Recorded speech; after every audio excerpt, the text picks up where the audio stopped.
The broadcast is now starting. All attendees are in listen-only mode.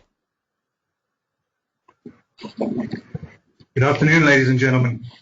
Welcome to today's Omixon webinar, Omixon Academy. Got quite a few people here from across the globe, coming from San Francisco across to Taipei. So good morning to them in San Francisco, and thank you very much for those who are on such a late call in Taipei. I'm sitting here today with my colleagues Tim Hague, the CEO of Omixon, and Agnes Pasztor, who's the head of customer management or customer support. Please welcome again, Tim. Hi, everyone. Hi, everybody. Just a brief look at today's agenda. We're going to be looking at the relevance and the challenges of HLA genotyping. Please excuse us, we do have some slides that might seem basic to the very experienced HLA people that we have on this call today. We're going to have a short introduction to Holotype HLA and HLA Twin. That'll be done by Tim and Hague. And Tim and Hague are going to go through a demonstration of the HLA Twin software live, followed by a benefit summary and then questions at the end of the session. When you get to your questions section, please enter them into the chat box in the panel. So do not raise your hand on the panel, but send the questions in through the chat box, and we'll have a section at the end of the session to answer those. So very briefly, the relevance of HLA. Well, it's the densest region of genes, biomarkers, and disease associations. There are quite a few diseases associated already with it. One of the recent ones was Alzheimer's last October in 2013.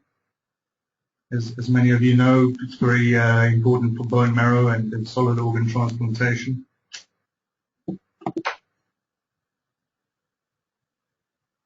So just to talk very shortly about the challenge of actually genotyping the HLA region. It's the most variable region of the genome, and it contains many repeated structures and pseudogenes. There is no good reference genome because of the expansion of the database. The IMGT HLA database is at version 3.18 to date, and various information is not yet included in that. A little bit more of it a bit later. So good level phasing of heterozygotes is difficult. The current technology, Sanger, SSOP, etc., are a little limited in terms of technology, and that's why we are focusing today on NGS technologies, which have improved that dramatically. This, of course, brings along plenty of ambiguous results and the difficulties associated with interpreting the data. But again, we have solutions and opportunities to look at more tools to assist you with that, and we're going to be talking about that a little bit later with the demo.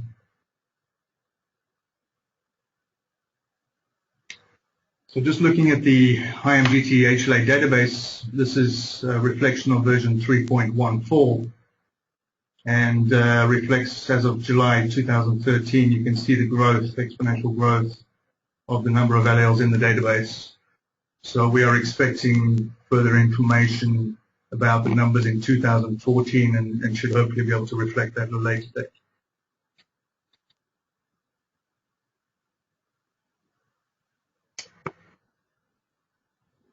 So to have a quick look in a sort of introduction to how NGS can help with resolving these HLA alleles, the first step that most people are using now in their approach is a long-range PCR amplification strategy. So certainly for the class 1 alleles, it's possible to capture all of the exons and introns in a single amplification pretty reliably. For some of the class 2 genes, which are a bit longer, we usually only capture part of the region. And one of the advantages of using certainly the Illumina platform when it comes to doing next generation sequencing is the paired end sequencing approach.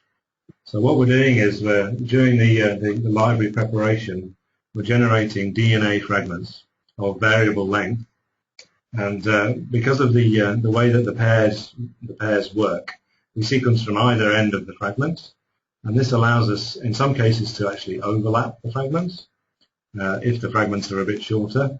But if the fragments are longer, then we may actually have a gap in between the two short reads. However, this can help us to phase distant polymorphisms. Because we've got a variety of fragments that have been produced at random, the fragmentation process produces the breaks at random points in the DNA. This allows us to use overlapping pairs of reads to resolve these distant positions. And this is shown on the next slide, where we can see reads that have been generated from different length fragments, and then we can use the power of the bioinformatics, if you like, to line these fragments up and allow us to phase and figure out essentially which SNPs belong on which chromosome and therefore to which allele.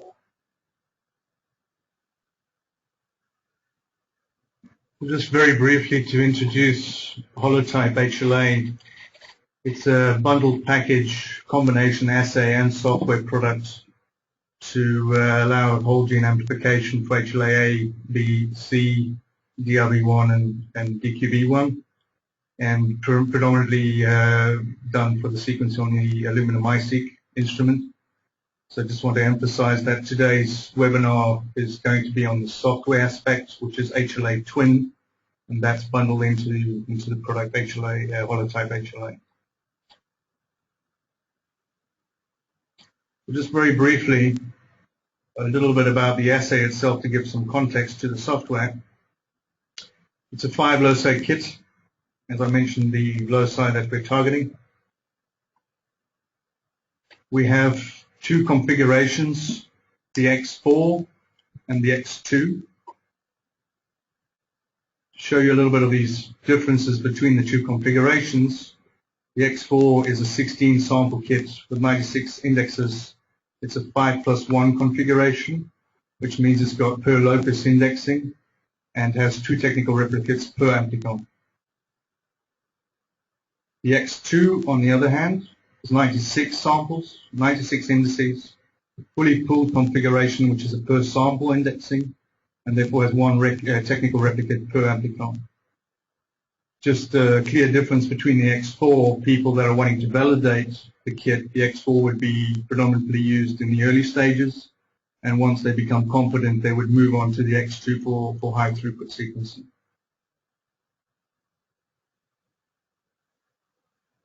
So just giving context to the software, I want to run through very quickly the steps in the Holotype HLA protocol. I don't want to spend too much time on these points. I just want to bring you through the process that you would run through the DNA preparation, amplification, normalization, etc., library preparation. We do a size selection process, library quantitation. We sequence on the Illumina-MiSeq, and at the very end, we come up with the data for sequencing, so we end up with sequencing data. So giving context, the software would sit at the end of this process, and that's what we're going to be talking a bit more about today.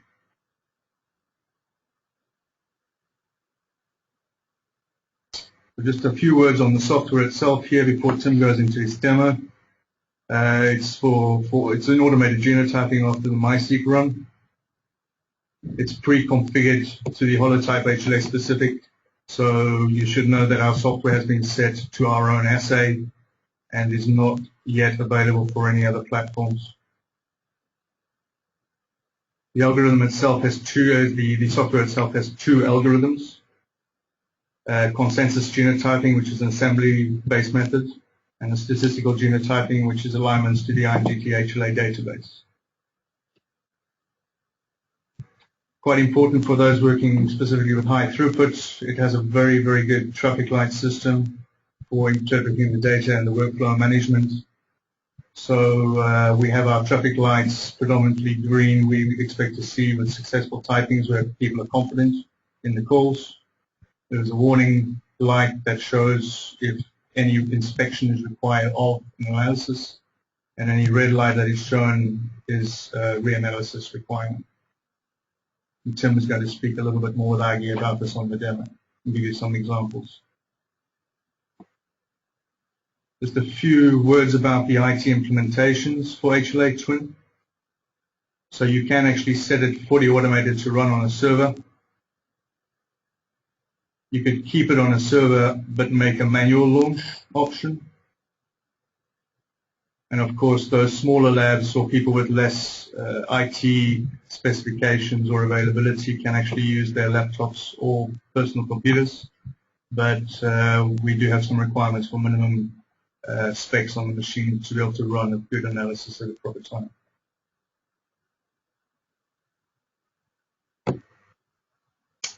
So as Craig mentioned, we have a traffic light system within Twin, which we're going to see fairly shortly. And so for every single group of samples that are run together, we count up basically how many loci have been successfully genotyping at a green light, how many warnings we have, and then also if there's any red lights and failures that have popped up with the quality control system usually. We'll see some worked examples of this fairly shortly. And we've got two traffic lights actually within Twin. So the first of these reports on the two algorithms. So if the two algorithms are fully concordant, at least down to the third field, the 6th digit, then we get a green light at the first of the lights turns green. And if there's any discordance, you can see that in this particular traffic light. The second traffic light is based on the quality control metrics. There's 15 independent quality control metrics within the tool, and we'll have a look at those as well very shortly. And if any one of the 15 has a warning or a failure, then this traffic light will change colour. If all 15 pass, then it will remain as a green colour. So this gives a very quick visual check basically of the quality of the result. Okay, so we're going to hand over to Aggie and Tim now to do a live demo on HLA Twin itself. And today specifically we're going to be looking at rare and null allele detection. It's quite an exciting time for the development of HLA using NGS, and thank you, Tim. Aggie. That's great. Let me go around a little bit. Okay, so I'm actually going to start the demo today with a few words about Omixon target. So some of you who have been following us for a bit longer will know that we actually have two pieces of software for HLA analysis. One of them is called Omixon target. This one only has one of the algorithms in it, which is the statistical genotyping algorithm. That's slightly older approach.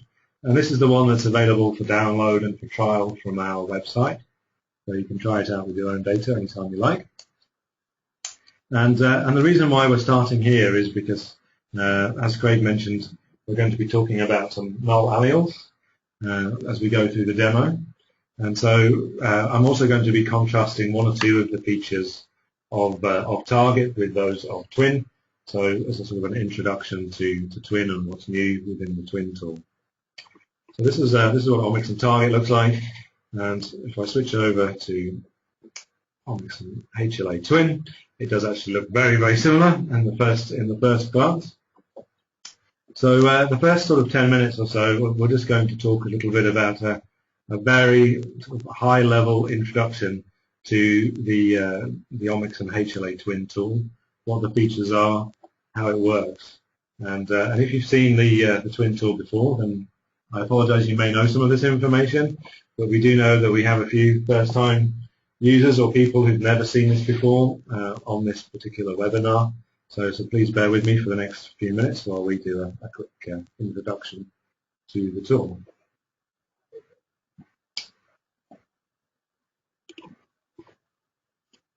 Okay, so this is what you see when you first log in to Omixon HLA Twin. This is your starting screen. There's two display modes in here. There's this list mode that we're currently in, and by clicking on the display mode button here, I can change this to a card-based display mode. And here we can actually see the little summary traffic lights that were shown earlier during the presentation. These are also represented in the list view, which is my preferred way of running the tool. So over here we have the number of passes, warnings, and failed without the nice coloured traffic lights. So it's the same information. And each of these, the rows in here or the cards on the other mode, represents a group of samples that have been analysed together. So you may analyse as many samples as you wish at one time using HLA Twin. We usually recommend analysing all the samples that were sequenced together in a single analysis to keep the data together and to help to organise the data. This display has a few other things to help you with organising your data. You can sort all of the columns here just by clicking on them. I've sorted this by result date, so the most recent sample is at the top here. This can help me figure out the most recent thing that I did. And if you know a particular sample name or a file name that you're after, you can actually also filter here, and you can go and type in a search expression and go and look for a particular file by name. This can be very handy, especially if you've analysed one file multiple times. You can go and find how many times you've done it within the tool. And from here you can also export and import results into the tool. So this might be useful if you'd like to share some results with somebody else who also has Omixon HLA Twin. If you're not using the server version of the software, where all the users will actually share a database, you can do it like this. And from here you can export results, and then you can also import results again later using this function over here. And this is quite a handy way of being able to share results, also with us at Omixon if you ever need to. Now, something else you can do from this display is to reanalyze your data. So we have a credit-based licensing scheme. So when you purchase Holotype HLA, you will get as many credits for the software as you have purchased samples with the kits. But you can reanalyze your samples as many times as you want to using this reanalysis function. And this will all be done within a single credit. You can have unlimited analysis basically within one credit. So in order to run an analysis, all you need to do if you're running with Holotype is just to press the Holotype HLA button over here. And it's quite a bit of difference compared to Omixon Target, because if you have tried it before, you might have experienced that before doing any HLA typing, you had to manually set up the IMGT HLA database. So it may not be obvious at the first sight, but now the import of the IMGT HLA database is automated. And we have also implemented support of multiple IMGT databases. So you can have quite a few versions installed, and you can also select the active database. And you will also receive a warning if you try to import results produced, for example, with an older version of the IMGT HLA database. So you can see that Tim has the 3.17, which is almost the latest version, installed. And let's have a look at how HLA typing looks with this. Okay. Well, I think just on that point, that's a good point. We have a settings dashboard here, and in here we can actually go to see which is the active HLA database, and we can install other database versions in here. The other new feature is that you can configure which genes you want to target during the analysis. This only has to be done once, and this is assay specific. It's all pre-configured for Holotype, so for most users you don't need to worry about this. So if you did want to have a look at some data that's produced by another assay, you may need to add a few genes here if they're not currently set up inside the tool. I'll go back up. So in order to actually run an analysis, it's a very straightforward process. I'm just going to click on the Holotype HLA typing. I can give my analysis a name, to the demo, and I can select the input files. In this case, I've got some alpha study files from the alpha study that was done at CHOP with this holotype data. You can select as many files as you like in a single run. You just have to go to the end, hold down the Shift key and click. And I've selected 42 files here. And you just press OK, and it will analyze all 42 pairs. So it's actually 21 samples in this case, 42 files. We'll analyze them all together in one go, and then you can go back and see the results as it's finished. Another big difference between Twin and Target is that Twin reports results as you go along.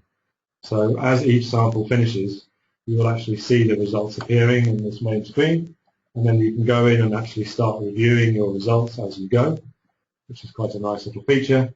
It can be very useful if you've used the advanced wizard and you've selected the wrong settings. You may be able to spot that very early on, and then you can stop the analysis, change the settings, and go back.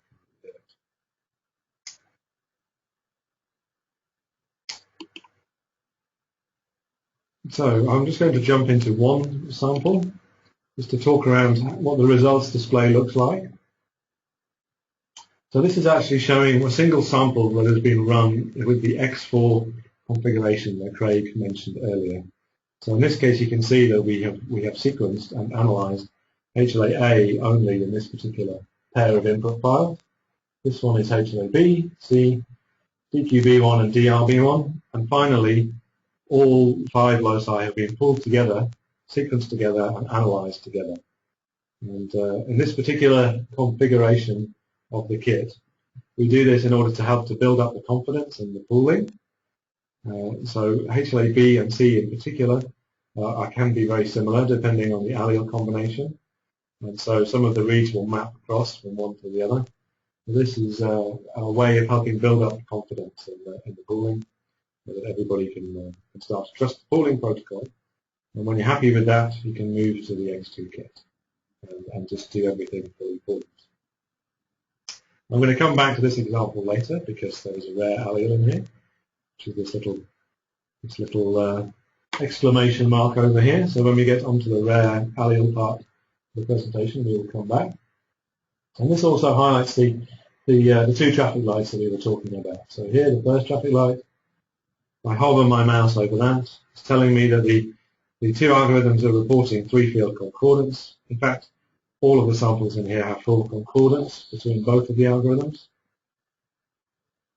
And this one has also passed all of the gene level quality checks that we mentioned. A few of the samples in here, however, have some yellow lights on the quality checks, so there's some kind of warning that we'll need to go in and have a look at.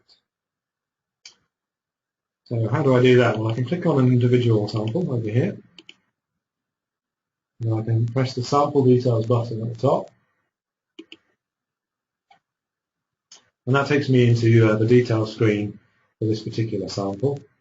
Now over here we have a little summary section where we can see we're showing the results for HLA-A, the results for B, C, DQB1, DRB1.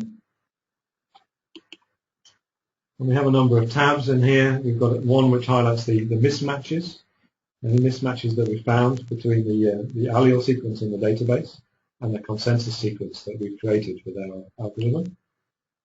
We have another one which shows the statistics, the alignment statistics, how many reads have been mapped to each of the loci. And this one over here is the quality control screen, and this shows the 15 different quality control measures in a summary with all 5 loci together. And we can see here that we do indeed have a little bit of cross-mapping going on between HLA-B and HLA-C, which is why we have a little yellow light, just to warn you that there's a little bit more than usual going on here. And if I move the mouse over the question mark over here, it gives you some help and tells you a bit more about what this quality control measure is about. We also have locus-specific thresholds for every single one of our quality controls. So if I hover the mouse over this bit, it tells me that for HLA-C, the cross-mapping thresholds are set here. So what the pass, warning, and fail criteria are for the cross-mapping threshold. In this case, we've got 27% cross-mapping. The warning threshold is 25%, so it's pretty close to the threshold. we may not be too worried about a little bit of cross-mapping that's going on here. Now we have quality control measures for the size of the fragments that are being produced, the read length, cross-mapping, as we mentioned, the read quality, which comes from the FASTQ input file. We have some others that check for noise, background noise, basically within the sample. We have a contamination check, so if there's any contamination in the sample, we can detect that and report that here. We can also report on any PCR crossovers that may have happened. This can come along if the PCR has been run for a bit too long at the beginning. We get crossovers where the enzyme has jumped from one chromosome to the next during the PCR process. We have a check of the allele balance or imbalance, as it's called here. So as to how much of the read data supports each of the two alleles from each of the two chromosomes. With the holotype assay, we generally see that it's fairly well balanced, but we have seen in some cases that we do get some imbalance, and if we do, that will be highlighted here. We then also have counts of any remaining exon mismatches. So by default, Twin is set up to check for any novelty only in the exon regions. So if there's any exonic novelty that comes up, we will report a new novel allele has been discovered. We will also check in the background for any mismatches in the intronic and UTR regions, and if we see any of those, then we'll get them reported here. So there may be an intronic difference in this HLA DRB1, but because it's only intronic, we haven't marked this as a novel allele. We also check how many phase combinations we have. So we would hopefully only have one combination of phase for the two alleles across the whole of the gene, but it is possible that there may be more, especially if we have regions of low coverage or any dropouts of coverage. We may lose phase at some point. We may also lose phase due to very distant SNPs with long regions of homozygosity in between. And at the end, we have some newer quality control measures that, if you've seen Twin before, you may not have seen these.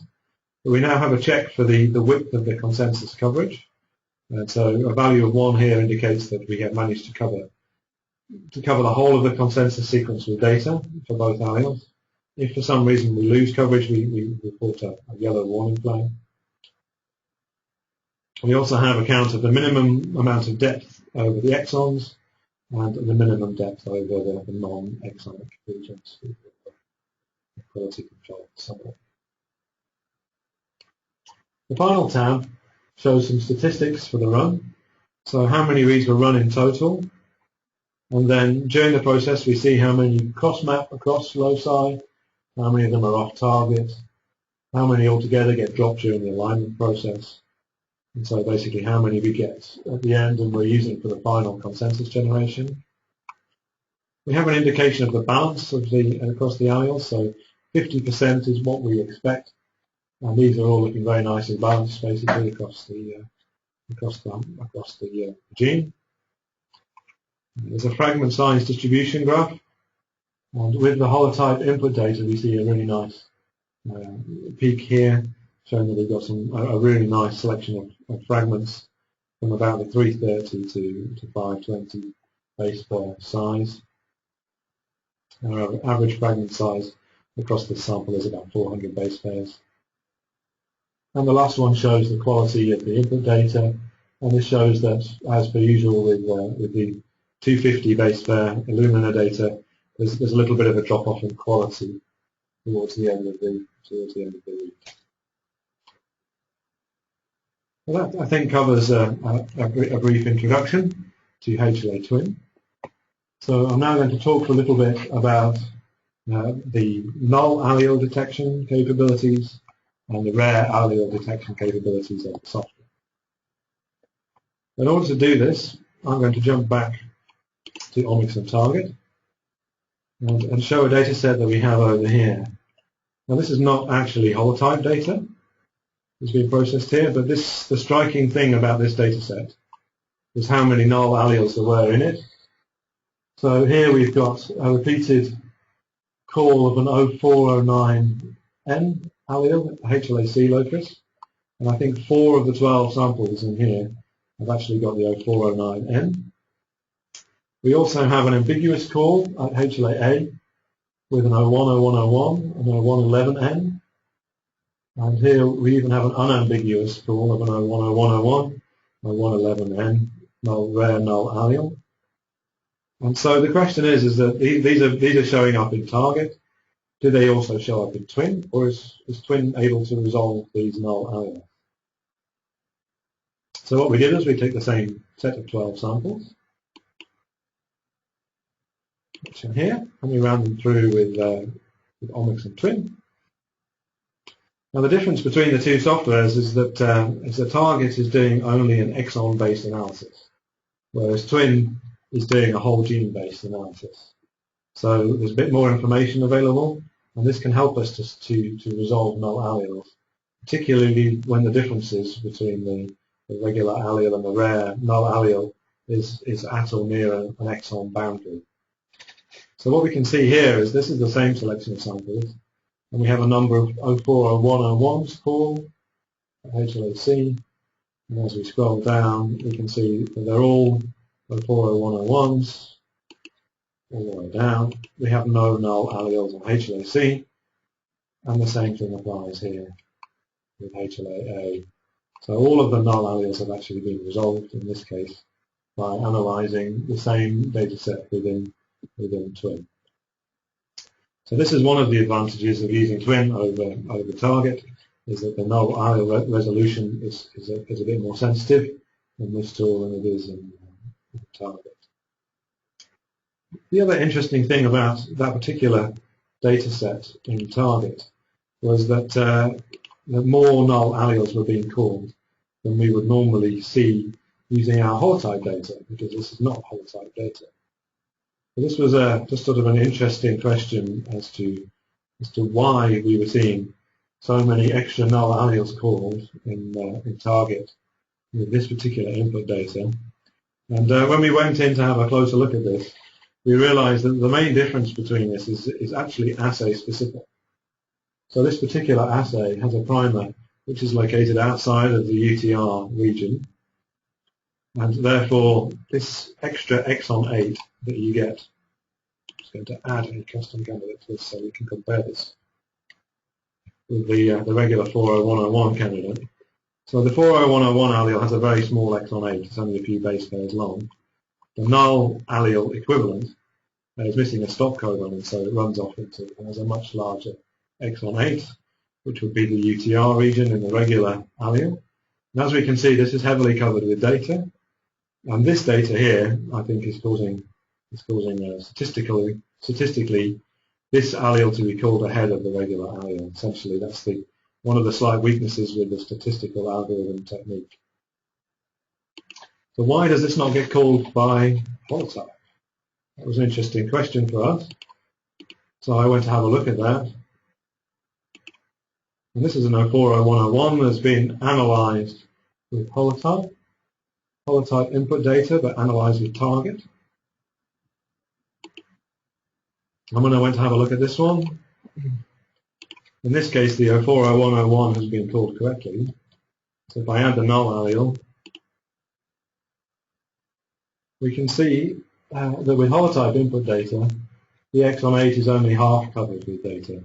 And this is because the primer site for holotype is located inside the UTR.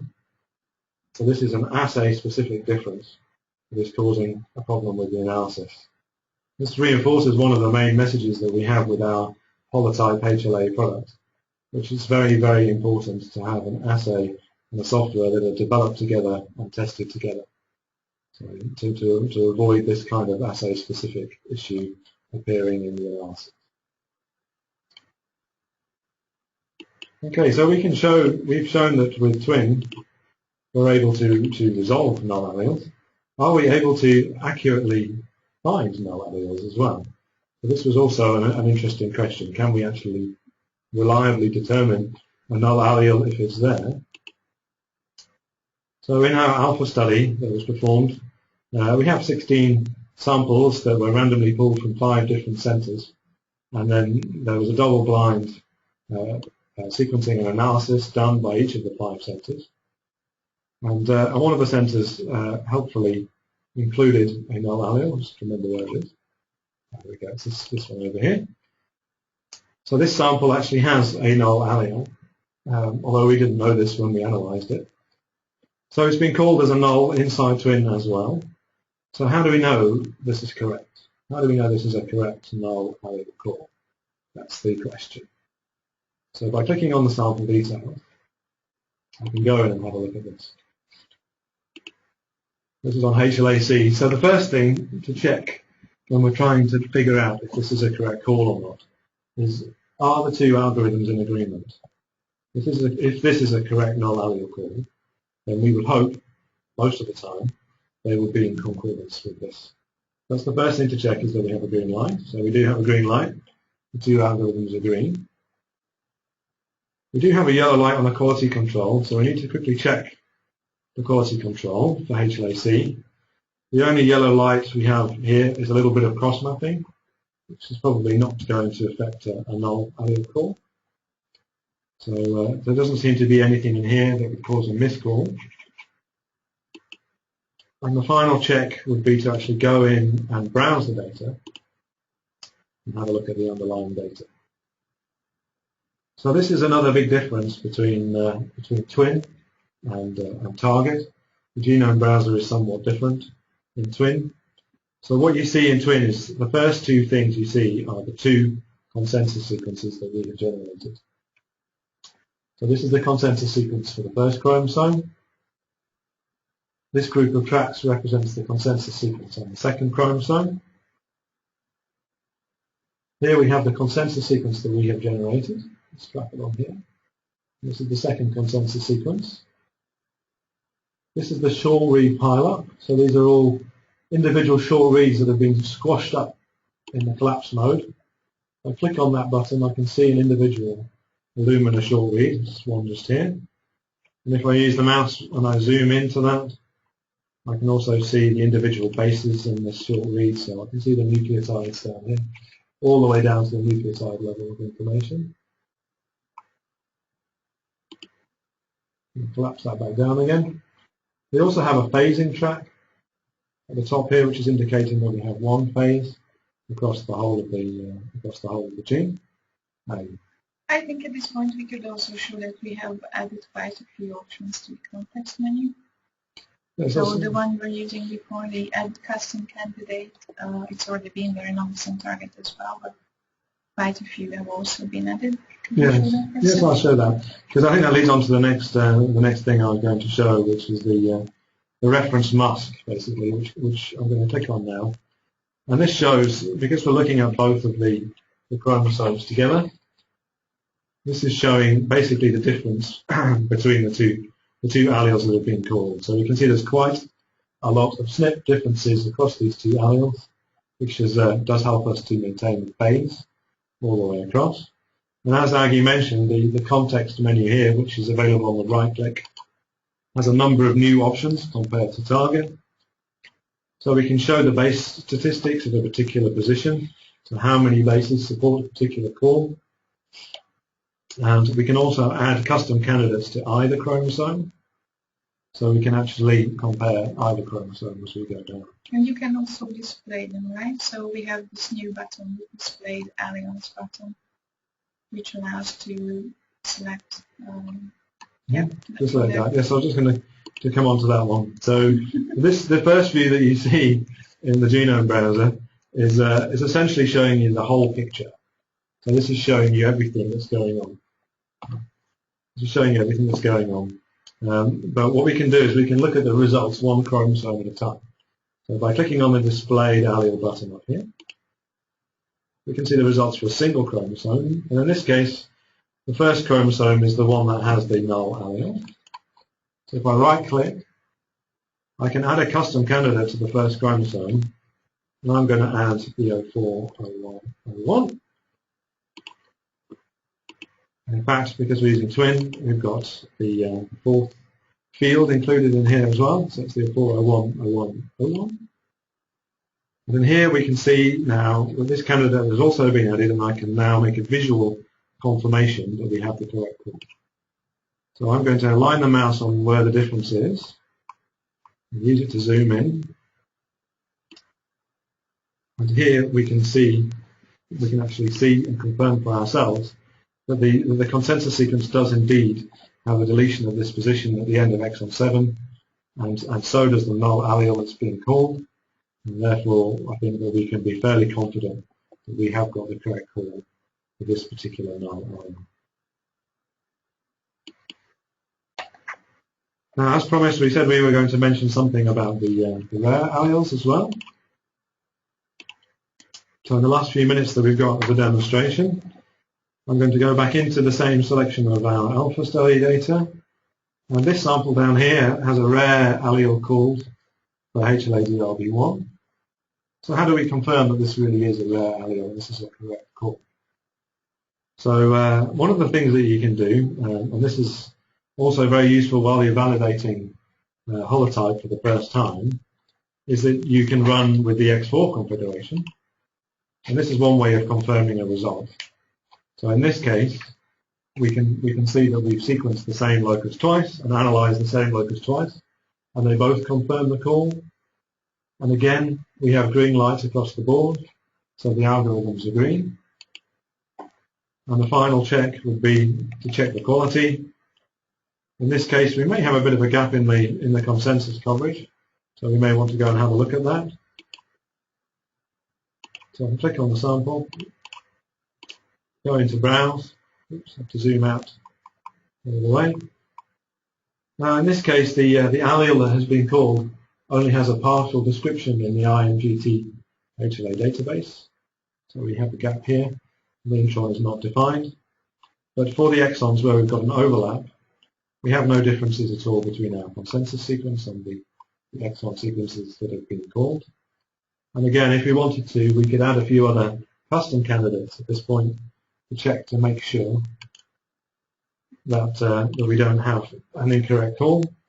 I'm not sure actually for this particular rare allele what the closest candidate would be, but I'm going to add an 40101 just for an example. And here we can see that there are two SNPs in the data that are supported in the call in exon 2 for the rare allele. If I just zoom out a little bit, we can see that we have very little data down here to support the alternative SNP combination in the 040101. In fact, we have no coverage over here. This little coverage display down here gives you a summary of that, and down the end of exon 2, for the 0401 and 101, the coverage is empty. Therefore, we're pretty sure it's not that one. So by a little bit of visual confirmation, and again on exon 4 there's another difference which is very poorly supported by the other allele. So I think we can feel reasonably confident that we have successfully been able to call this rare allele with Omixon HLA Twin. And that wraps up the demonstration part of the talk. So we can switch back to the presentation. Oops. Okay. Thank you very much for that, Tim Hague. So just before we get into the questions and answers, thank you for those who have already sent questions on the chat box. So just a quick benefits summary. So long-range PCR fuller characterized loci, variable insert pair-end sequencing for fully phased allele variation. It's really easy, the library preparation, and short of 5 hours hands-on time and improving. It's very high throughput for NGS, up to 192 samples per run on a MySeq. And of course, it's very accurate genotyping, and particularly with the automated interpretation with the two orthogonal algorithms. The traffic light system, very, very easy to interpret, as you've seen with the demo. Novel allele detection and null alleles are always resolved predominantly by HLA Twin. And you can easily export your genotypes or the consensus sequence for any reporting that you may have. So further information is available on our website. We make all the information very easy to find and categorize, so please feel free to visit. And let us know, of course, if you have any specific questions on the website. We don't like to take life too seriously here at Omixon, so we have a little bit of a joke section, and the comics are released, in particular with regards to HLA. So we put this one up pretty recently just to have a bit of a chortle and enjoy. So feel free to visit our comics section as well if you're feeling it down. And yeah, of course, I'd just like to mention before we go into the Q&A that we've got an early access program running right now. And certainly there are benefits for the early adopters, people who are looking to try NGS early, and we can give a range of services and advice. So please contact Tim by email if you're interested in such opportunity. Okay, well, I think let's move into the questions. We've got quite a few. We've got about 10 minutes left, maybe 15. So, Agi, thank you. Yep. Let's get on with the Q&A session. I think we might want to go back to HLA Twin, because I can see that quite a few of the questions are directly related to what we were showing previously. So the first question is that can the software return the phased consensus sequences in FASTQ?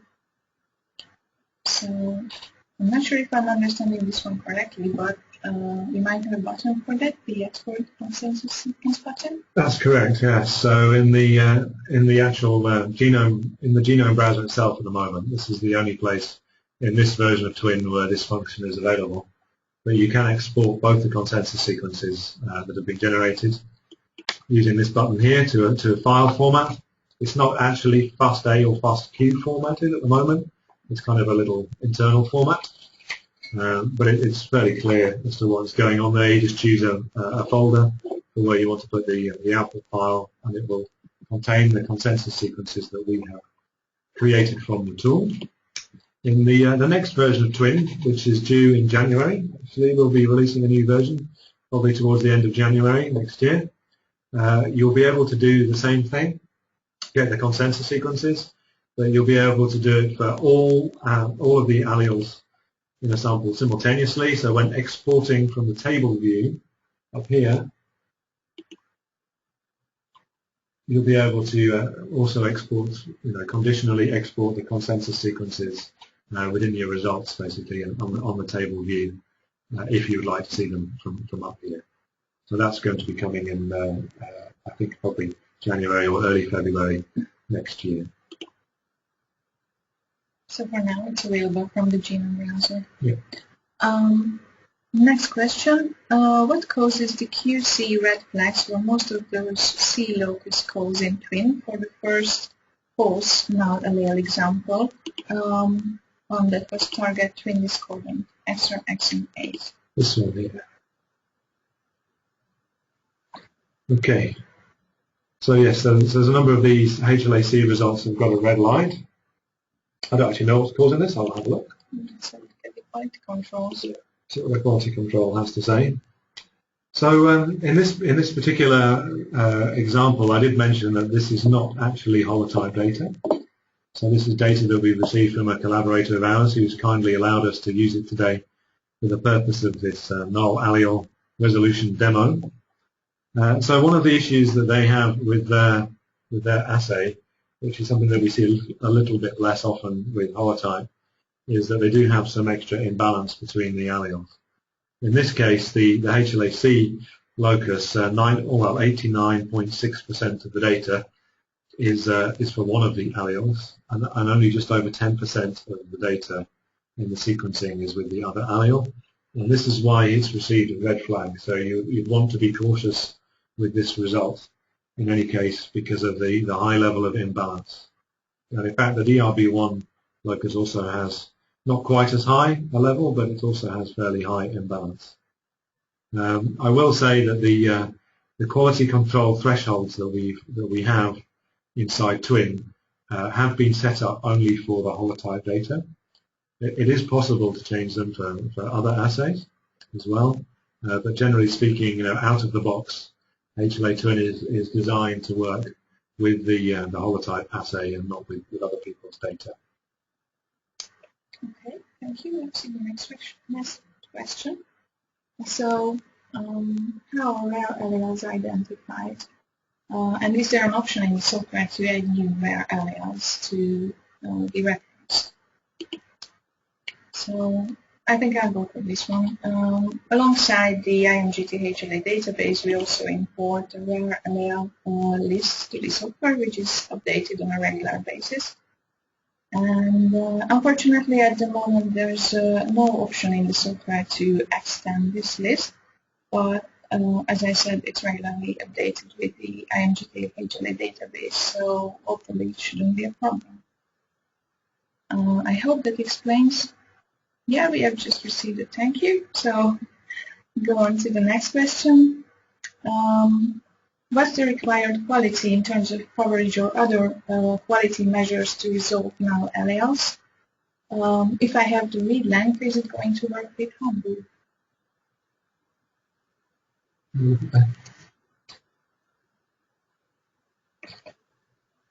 So what's the required quality?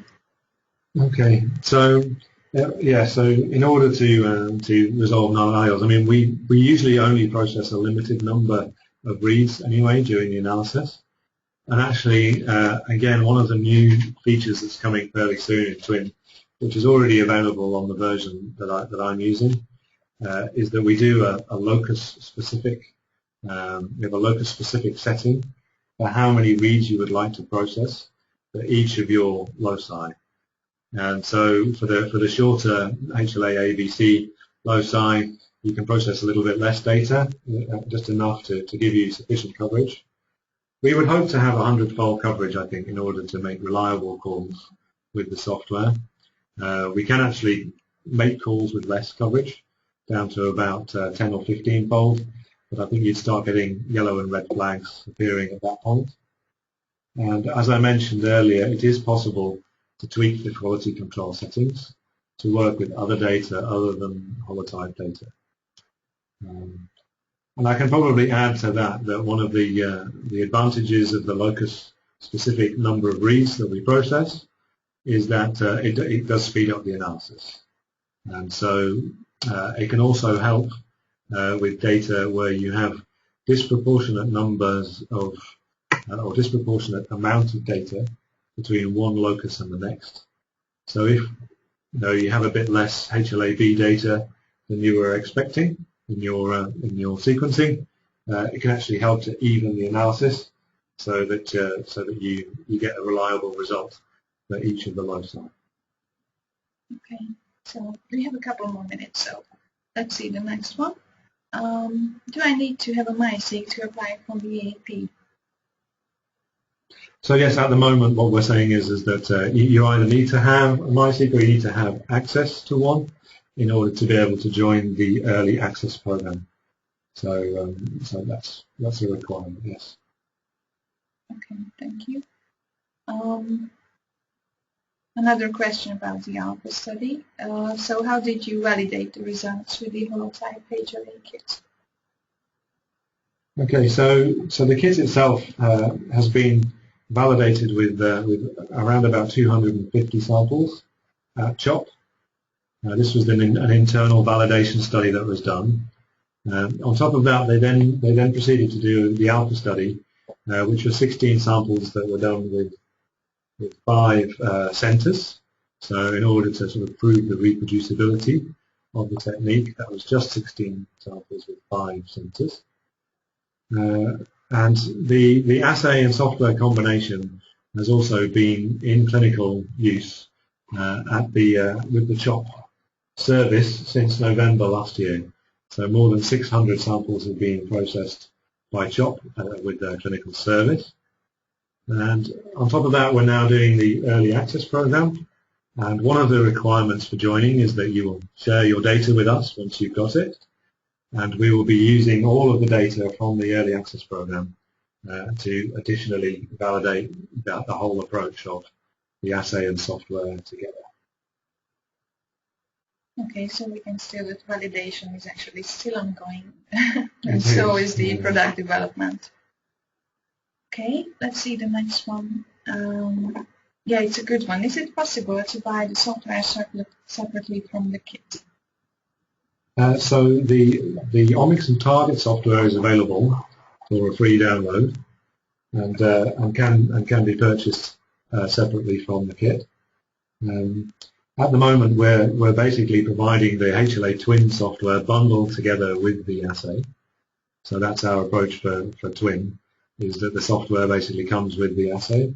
If you would like to do a more extended analysis with Twin, then we would invite you to join our early access program, get some free credits and run some samples of Holotype, and then we can give some extra credits to also try Twin with any other data that you'd like. I think it's also a chance to again emphasize that from the Omixon.com website, only Omixon Target is available for download. So in case you want a piece of Omixon HLA Twin, you would need to contact us at support@omixon.com or any other public emails that you might find on our website. Yeah, and we always provide a few credits for experimenting, so feel free. There's one more question actually regarding credits. Do I have to buy credits to go with the kit in order to use the software? So the way we do the Holotype product is we treat it as the assay and the software as a single product with a single price. And so when you purchase Holotype, you will automatically get as many credits as you need to go with as many kits as you have purchased. And it's all done together as a single bundled product. Okay, thanks for that. I think we have just about run out of time and also questions. So it's time to wrap up and say goodbye. Great. Okay, well, thank you very much, Tim. Thanks, Aggie. Appreciate that. Tim, have you got the email? I just want to have the presentation up quickly so people can see the support email address. So if you have any other specific questions or you need any assistance, please contact us at support@omixon.com, and the telephone number is on the screen. Visit our website. It's very informative. We also have an Omixon Academy, where a macro site, which has a lot of educational information, including libraries and newsfeed. So we keep that very up to date, and we'll be adding the link to this webinar recording, to that in the next week or so.